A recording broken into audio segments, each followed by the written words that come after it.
कि बुद्ध कैसे बने। देखो बहुत छोटी सी बात है, लेकिन आज हमें बड़े ही ये दुख के साथ बड़ा दुख होता है कि आज 67वीं जयंती मना ली हमने, लेकिन हमें बुद्ध कैसे बना जाता है, बुद्ध क्या है, इसके बारे में नहीं जानकारी आपको यहाँ के वासियों से पूछ रहा हूँ। ठीक है, बुद्ध कैसे बना जाता है इसको समझिए। आपको मैं बता रहा हूँ, बहुत ही छोटा सा सवाल है, लेकिन छोटा सवाल बड़ा मगर मोटा होता है। तो छोटी छोटी बातें बड़ी मगर मोटी होती है और रहस्यमयी बातें होती है ना, गुड़ रहस्य की बातें होती है। और जिसको समझ लेंगे आप, तो आप जीवन के भवसागर से मतलब दुख मुक्त हो जाएंगे, दुखों से पार हो जाएंगे। तो बुद्ध बना जाता है, भगवान बुद्ध ने ध्यान साधना की, विपස්සना ध्यान साधना किया, ध्यान साधना करके ही बुद्ध बना जाता है। और मनुष्य जन्म लेकर के ही बुद्ध बना जाता है, ना कि कोई देव ब्रह्मा बन करके आप बुद्ध बन सकते। समझिए कि मनुष्य का जीवन बहुत अनमोल है, बहुत कीमती है और बहुत मूल्यवान है। तो मनुष्य जीवन को ऐसे ही मतलब एक मनुष्य आया, आम मनुष्य जन्म लेता है और पशु भी जन्म लेता है, इस तरह से अपने जीवन को नष्ट मत कीजिए। ये जीवन का मूल्य को समझिए, क्योंकि मनुष्य जीवन बड़ा अनमोल है और दोबारा मिलेगा ऐसा बिल्कुल नहीं सोचना, दोबारा मिलेगा ऐसा जरूरी नहीं है। क्योंकि जैसे हमारे कर्म होते हैं, उसी कर्मों के अनुसार हमें फल मिलते हैं, वैसा ही हमें सब कुछ मिलता है। जैसा आप धरती में बीज बोएंगे वही फसल आपको काटनी होगी। ठीक है, तो मनुष्य का जन्म बड़ा दुर्लभ है, ठीक है, अति दुर्लभ है ना। तो अभी समझिए आप कि जो धर्म है ना, हम धर्म कहते हैं। तो धर्म किसको कहते हैं, इसको समझना है। धर्म हम किसको कहते हैं और हम क्या समझ बैठे हैं और धर्म को क्या करने जा रहे हैं, है ना। तो ये सब चीजें नहीं है। आज जो हम करे जा रहे हैं इसको बोलते हैं आडंबर। हम क्या करे जा रहे हैं, आडंबर करे जा रहे हैं। इन आडंबरों से निकलना है। जो औपचारिकता किए जा रहे हैं उन औपचारिकता से भी निकलना है, क्योंकि धम्म औपचारिकता वाला नहीं है। धम्म अपने आचरण में व्यवहार में आना चाहिए। यदि हमारे आचरण में व्यवहार में नहीं आ रहा है तो हम लोग क्या कर रहे हैं, केवल औपचारिकता कर रहे हैं। और ये आपकी औपचारिकता कब दूर होगी जानते हो, यदि आप सीलों का पालन ना करें। केवल मनुष्य के लिए कितनी सीलें हैं, 5 सीलें हैं। 5 सीलों में पहली सील आती है कि प्राणी हत्या ना करें, दूसरी सील आती है कि चोरी ना करें, तीसरी सील आती है कि व्यभिचार ना करें, चौथी सील आती है कि झूठ वगैरह ना बोले, ईर्ष्या द्वेष वगैरह न करें, और 5वीं सील आती है कि नशे पते का सेवन न करें, कच्ची पक्की शराब या किसी भी अन्य नशीले मादक पदार्थों को न ले। ठीक है, तो इन चीजों के बारे में भी मैं समझा सकता हूँ कि इसका क्या पालन करने से क्या होता है, नहीं पालन करने से क्या होता है, लेकिन इतने चीजों को अभी जानिए, समय का अभाव है कि आपको 5 सीलों का पालन करना है मनुष्य जीवन में। यदि आप आ रहे हैं स्कूल में, आप नियमों को फॉलो नहीं कर रहे, 5 सीलों का पालन नहीं कर रहे और आप बोल रहे हैं कि उस घोड़े की भी सवारी करूं, सफेद घोड़े की भी, काले घोड़े की भी सवारी करूं। अगर एक साथ 2 घोड़े हैं और दोनों घोड़े पे आप बैठ सकते हैं क्या? भगवान बुद्ध यही समझाते हैं कि बोले कोई भी एक रास्ता चुन लो, कोई भी एक रास्ता चुन लो। अगर आप 100 जगह बोले आप क्या कर रहे हैं, बोले सर फोड़ रहे हैं, बोले सर पर पत्थर मारो या पत्थर पर सर मारो, तो क्या होगा? सर पर पत्थर मारे यदि आपने या पत्थर पर सर मारा तो क्या फूटेगा? सर फूटेगा ना। चाकू पर सेब रखो या सेब पर चाकू रखो, क्या कटेगा? तो यही भगवान बुद्ध समझाना चाहते हैं कि केवल एक मार्ग पकड़ लो बोले, और यही एक मार्ग है। कैसा मार्ग है पता है? एकायनो मग्गो, एक यही मार्ग है। केवल परिपूर्ण, यही परिपूर्ण मार्ग है।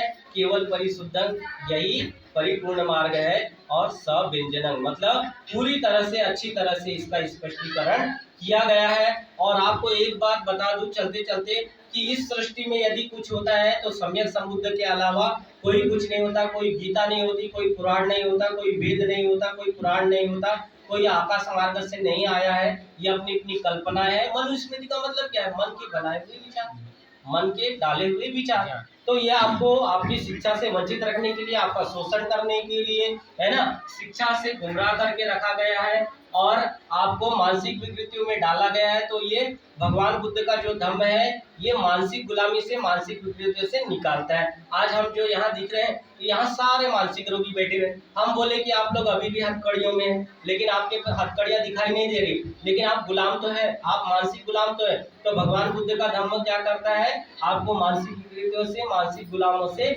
छुटकारा दिलाता है। और यही एक शिक्षा है, यही एक मार्ग है जिसके मार्ग पर चल करके जो पूर्ण हो सकता है और वो पूरी तरह से निब्बान को प्राप्त कर सकता है, मुक्त हो सकता है। अन्यथा हर जगह आपको गुमराह किया जाएगा, ये ग्रह है, ये नक्षत्र है, ये ऐसा है, वो वैसा है, महामृत्युंजय जहाँ पे हम लोग आए हैं, न धर्म में कभी किसी को लूटा जाता है, न लूटने के लिए कोई प्रलोभन दिया जाता है, न कोई प्रलोभन दिया जाता है, न किसी का।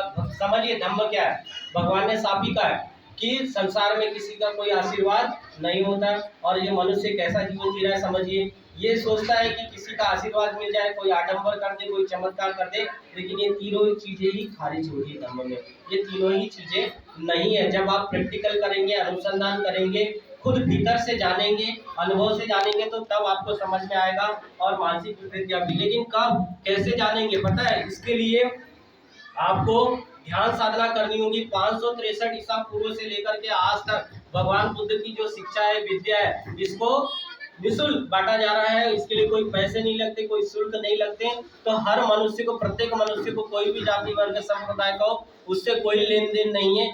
जब तक बुद्ध धर्म के संघ के रत्नों की शरण लेकर के वो सीधे मार्ग पर नहीं चलेगा, तब तक वो मुक्त नहीं हो सकता। नहीं तो आपकी क्या होगी, सारा जीवन आपकी संपत्ति भी नष्ट होते जाएगी। नष्ट करे जा रहे हैं अपनी संपत्ति को, अलग अलग इसमें बांटे जा रहे हैं ना, ठीक है, यहाँ वहाँ उलझते जा रहे हैं, ठीक है। और कर्म कांडों में, पाखंड में, अंधविश्वास में लगे हुए, इससे निकलिए। तो निकलेंगे कब? जब आपकी मानसिक विकृतियां, मानसिक गुलामी से छुटकारा होगी, तब जब परिवर्तन आएगा। जब तो परिवर्तन कैसे आएगा? परिवर्तन आता है ध्यान साधना करने से। आप कितनी भी धर्म देशना सुन ले, आजीवन सुन ले, तो बदलाव कुछ नहीं आता है। बदलाव किससे आता है? जब तक हम उसको आचरण में, व्यवहार में ना लाए। और हमको कोई भी संसार में बदल नहीं सकता, ठीक है। भगवान भी आते हैं, भगवान बुद्ध, सम्यक संबुद्ध भी आते हैं, उन्होंने नहीं कहा कि मैं आपको बदल सकता हूँ, ना हम आपको बदलने के लिए आए हैं। ये उन्होंने बताया, ये मेरी शिक्षा है, ये मेरा मार्ग है। जो शिक्षा को पढ़ करके आचरण में, व्यवहार में लाएगा, अपने जीवन में उतारेगा, उसकी उन्नति, प्रगति होगी।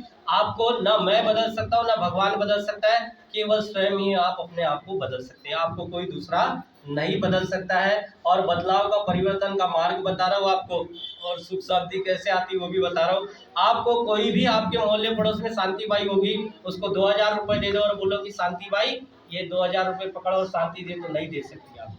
या आप डीजे में कितना भी शांताबाई का गाना बजाते हैं और आप बोले कि ये मेरे को शांति मिल जाए, तो ये बिल्कुल गलत बात है। झगड़े फसाद होते हैं, विवाद होता है। बाबा साहब ने जिस अस्पृश्यता से आपको निकाला, आपको टाई कोट पहनना सिखाया, जो उसके सिलेबस में, जो उसके रूल्स में नहीं बैठता, वही आप करते हो। शांतिपूर्ण कैंडल रैली निकालिए। बाबा साहब और भगवान बुद्ध की जय कब करोगे? वैसे कंधे पर लेकर के नाचने वाला धम्म नहीं है। धम्म कैसा है? नाव के समान है, पार करने के लिए होता है। जैसे नदी आप पार करते हैं तो कश्ती को क्या कंधे पर लेकर ढोते हैं क्या?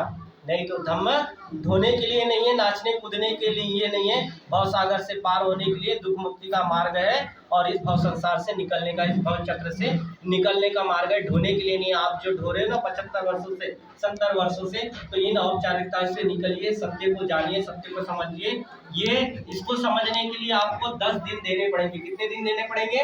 10 दिन। आपके भेड़ाघाट में मेडिटेशन सेंटर है, ऑल वर्ल्ड में मेडिटेशन सेंटर बनाए गए, साधना सेंटर बनाए गए। वहाँ कोई भी जाइए, कोई भी जाइए, है ना। मैं बार बार कह रहा हूँ, मैं किसी की अवहेलना नहीं कर रहा हूँ। मनुष्य की केवल मनुष्य जाति है, किसी जाति वर्ग संप्रदाय से कोई लेन देन नहीं है।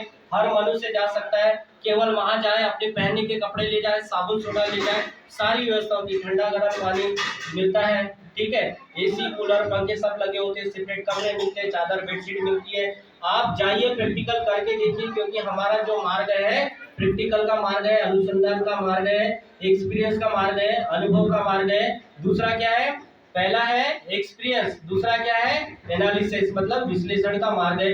विश्लेषण करके देखिए, जब तक आपकी भूख मिटेगी नहीं, जब तक आपके अनुभव में आएगा नहीं, तब तक कि आप सही मायने में धम्म के मार्ग पर नहीं चल सकते। और धम्म के मार्ग पर चलने के लिए सबसे पहले आपको तो 22 प्रतिज्ञाओं का पालन करना पड़ेगा। और 22 प्रतिज्ञाओं के पालन में यदि आप परफेक्ट बैठ जाते हैं